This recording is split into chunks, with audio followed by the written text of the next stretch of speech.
ছোট্ট বন্ধুরা, আজ আমরা তোমাদেরকে যে গল্পটা শোনাবো সেই গল্পটি প্রকাশিত হয়েছিল অদ্ভুতুরের অগ্রহায়ণ সংখ্যায়। আর গল্পটি লিখেছেন সুলেখক শ্রী সজল চক্রবর্তী মহাশয়। তাহলে চলো এবার আমরা সরাসরি গল্পটা শুনে নিই। আজ আমরা যে জায়গাটার গল্প বলবো সেই গ্রামের নাম শীতলডাঙ্গা। কাছাকাছি রেল স্টেশন বলতে সেই মোহনপুর। গ্রাম থেকে রেল স্টেশন প্রায় 5 কিলোমিটার পথ। যাতায়াতের বাহন বলতে দুটো বাস, 4-5টা রিক্সা আর কিছু শাক সবজি বহনকারী ভ্যান গাড়ি, ব্যাস আর কিছু নেই।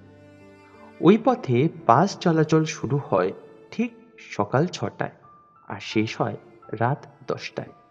রিক্সা বা ভ্যান গাড়ি চলাচলের কোনো নিয়ম কানুন নেই, ওরা ওদের মর্জি মতোই চলে। মোহনপুর আর শীতলডাঙ্গার মাঝে একটা জায়গায় একটা খুবই ছোট্ট জনবসতি আছে, 7-8 ঘরের বসবাস। আর এই জায়গাটার নাম হচ্ছে বকুলতলা। মোহনপুর থেকে সেই বকুলতলা মোটামুটি প্রায় 2.5 কিলোমিটার। তা সেইখানে একটা বড় শিরীষ গাছের নিচে একটা রিক্সা স্ট্যান্ড। এইখানে প্রায় 5-6 জন রিক্সাওয়ালা দেখা মোটামুটি পাওয়া যায়। এদের মধ্যে একজনের নাম জগন্নাথ, সবাই ওকে জগন বলে ডাকে। ওদিকে ধীমান হচ্ছে শীতলডাঙ্গার ছেলে, লেখাপড়ায় খুব ভালো, যাকে বলে একেবারে তুখোড়। এবারে উচ্চ মাধ্যমিক পরীক্ষায় বিজ্ঞান শাখায় ভালো নম্বর পেয়ে পাশ করেছে আমাদের ধীমান। ওকে বাড়ির সবাই এবং পাড়ার লোকেরা বলে, তুই এবার কলকাতার কলেজে গিয়ে গ্র্যাজুয়েশনে ভর্তি হওয়ার ফর্ম জমা দিয়ে আয়। ধীমানের কতই বার বয়স, বড় জোর 16 কিংবা 17। তবে ও বয়সের তুলনায় বেশ চালাক আর স্মার্টও বটে। আজও একা একাই চলে গিয়েছিল কলকাতা। কলেজ থেকে ফর্ম তুলে ফর্ম ফিল আপ করে ঠিকঠাক সাবমিটও করে দিয়েছে। আর এই সব করতে করতে সন্ধ্যা নেমে গেছে। ঘড়িতে তখন প্রায় 6টা। তবে কপাল জোরে স্টেশনে এসে মোহনপুরের ট্রেনটা পেয়ে যায়। যাক, নিশ্চিন্ত হওয়া গেল। যথাসময়ে ট্রেনটা ছেড়েও দেয় শিয়ালদা স্টেশন থেকে। কিন্তু সবকিছু কি আর সবসময় ভালোই ভালোই চলে? হঠাৎ করেই আকাশে কালো করে মেঘ শুরু হয়, আর সঙ্গে ভীষণ ঝড় বৃষ্টি। বৃষ্টির জলের দাপটে চারপাশে তখন কিছুই আর দেখা যাচ্ছে না। আর সেই কারণে ট্রেনটাও মাঝপথে হঠাৎই দাঁড়িয়ে পড়ে। এরপর ঝড় বৃষ্টি থামতে আবার ট্রেন চালু হয়ে যায়। কিন্তু মোহনপুর পৌঁছাতে পৌঁছাতে হয়ে যায় রাত 11টা। এত রাত্রে বাসের আশা করা সিদ্ধান্তটা একেবারেই মূর্খামি। স্টেশনের বাইরে বেরিয়ে ধীমান দেখতে পায় একটা রিক্সা দাঁড়িয়ে আছে। রিক্সাটা দেখে খানিকটা নিশ্চিন্ত হয় ধীমান, একটা স্বস্তির নিঃশ্বাস ফেলে। রিক্সার সামনে এসে দাঁড়াতেই দেখে রিক্সা চালক আর কেউ নয়, জগন, ধীমানের পরিচিত। ধীমান বলে ওঠে, আরে জগন, তুই এত ঝড় বাদলের রাতে এখানে কি করছিস? জগন একগাল হেসে উত্তর দেয়, ইয়াকে বাবু, আজ তো বৃষ্টি বাদলের জন্য বেশি প্যাসেঞ্জার পাই নাই, তাই এই শেষ ট্রেনটার জন্য একটু চাইয়াছিলাম। ধীমান এবার হেসে বলে, যাক, তবে তো ভালোই হলো। তুই এবার তবে আমায় নিয়ে চল। তা বাবু, আপনি যাইবেন কোনখানে? এইটা যদি একটু বলেন আমারে। হ্যাঁ, সে কি রে? তুই আমার বাড়ি চিনিস না নাকি? হ্যাঁ, জানতাম বাবু, জানতাম, তবে এখন সবই ভুইলা গেছি। সেই যে মাথার মধ্যে ব্যামোটা হইল না, তখন থেকে সব ভুইলা গেছি, কিছুই আর যেন মনে রাখতে পারি না। রাস্তা ঘাট সব ভুইলা মারছি।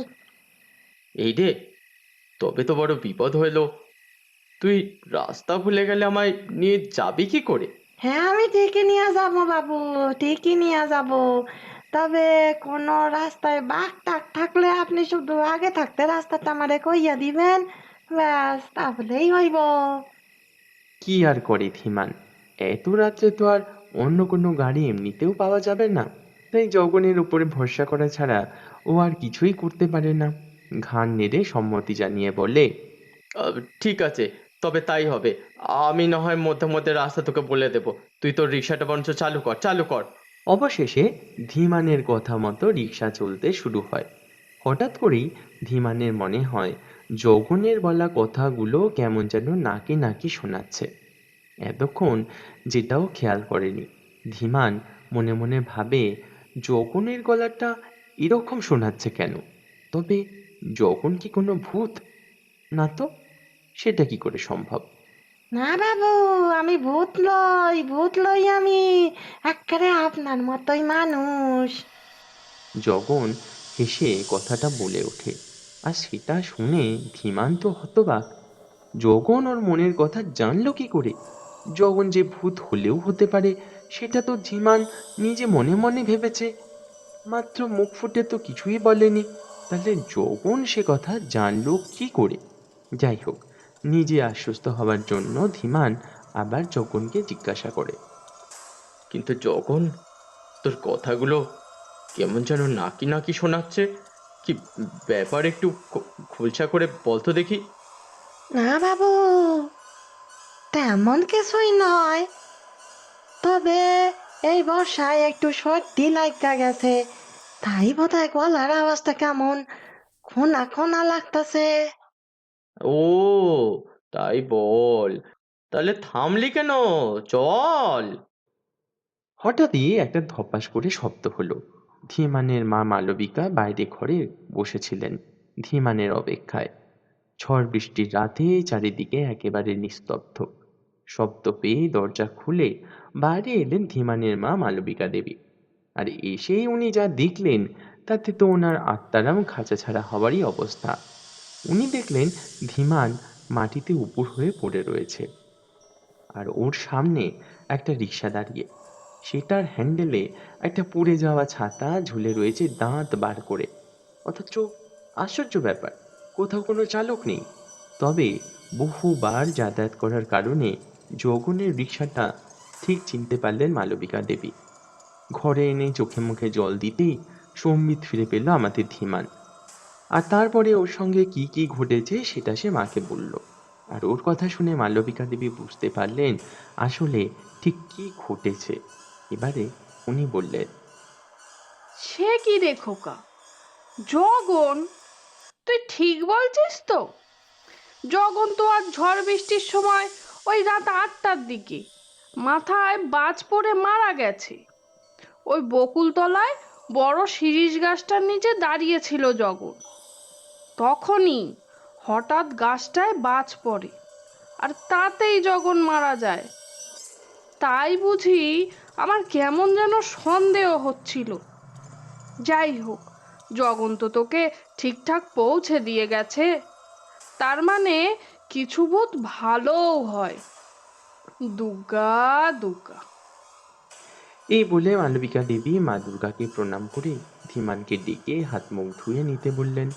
আর তারপর ওর খাবারের ব্যবস্থা করতে চলে গেলেন। তবে পুরো ব্যাপারটা ধীমান কিছুতেই বুঝে উঠতে পারল না।